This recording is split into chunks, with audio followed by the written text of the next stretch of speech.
Well, good morning, and welcome to Morning Gospel Fuel with Mr. G. It is Saturday, August 21st, the feast day of Saint Pius, Pope Saint Pius the 10th, and he is also known as the Pope of the Blessed Sacrament due to his high devotion to the Blessed Sacrament and the Eucharist. And also, which I think is important and makes it relevant to here in the U.S., in 1908, Pope Pius X, he lifted the United States out of its missionary status in recognition of the growth of the American church. So I didn't know that the United States was known as a missionary state and a mission area all the way until 1908, which really isn't that long ago, like just over 100 years ago. So he, during his pontificate, 15 new dioceses were created, and he named 2 American cardinals.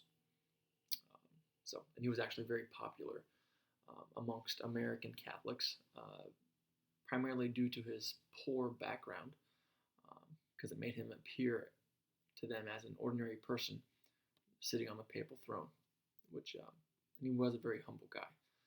In fact, he didn't donate or give any money to his family in poverty. They just let them continue to be in poverty, even after he was bishop.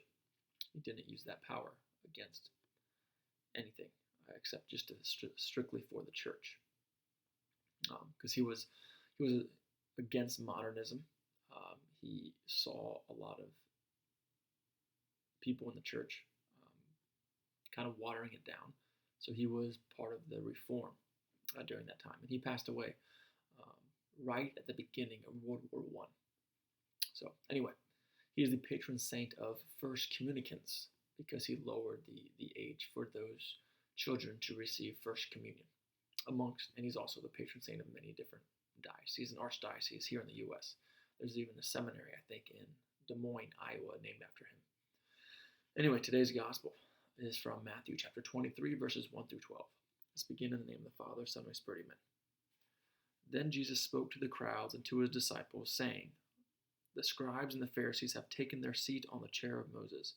Therefore do and observe all things whatsoever they tell you, but do not follow their example. For they preach, but they do not practice. They tie up heavy burdens, hard to carry, and lay them on people's shoulders, but they will not lift a finger to move them. All their works are performed to be seen. They widen their phylacteries and strengthen and lengthen their tassels. They love places of honor at banquets, seats of honor in synagogues, greetings in marketplaces, and the salutation, Rabbi. As for you, do not be called Rabbi. You have but one teacher, and you are all brothers. Call no one on earth your father. You have but one Father in heaven. Do not be called Master. You have but one Master, the Messiah.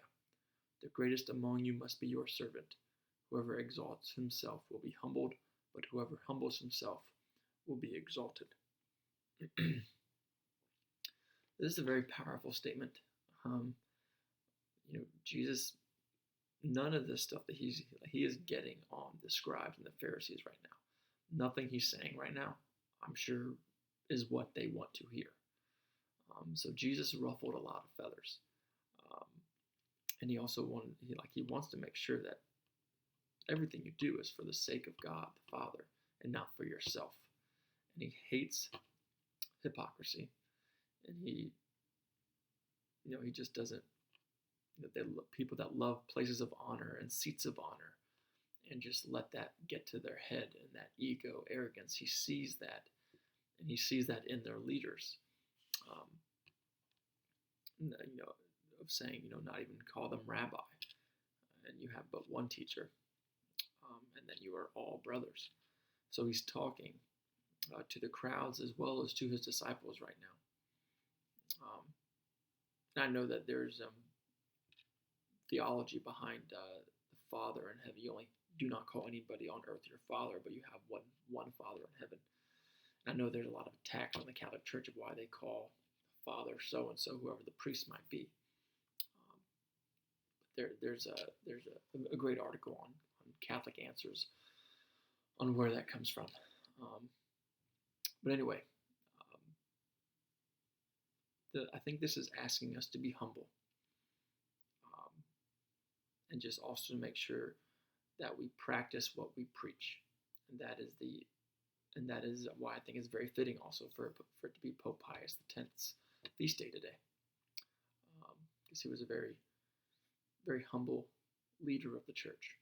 Because the church needs good, virtuous leaders. So that's our challenge today for you and I, is are we providing good examples of faith to other people, and do we practice what we preach every single time? And if we don't, even if we recognize it at times, we need to develop that self-awareness so that we continuously grow, because growing never stops. So otherwise, have a great day. God bless, and keep it real. In the Father, Son, and Spirit, amen.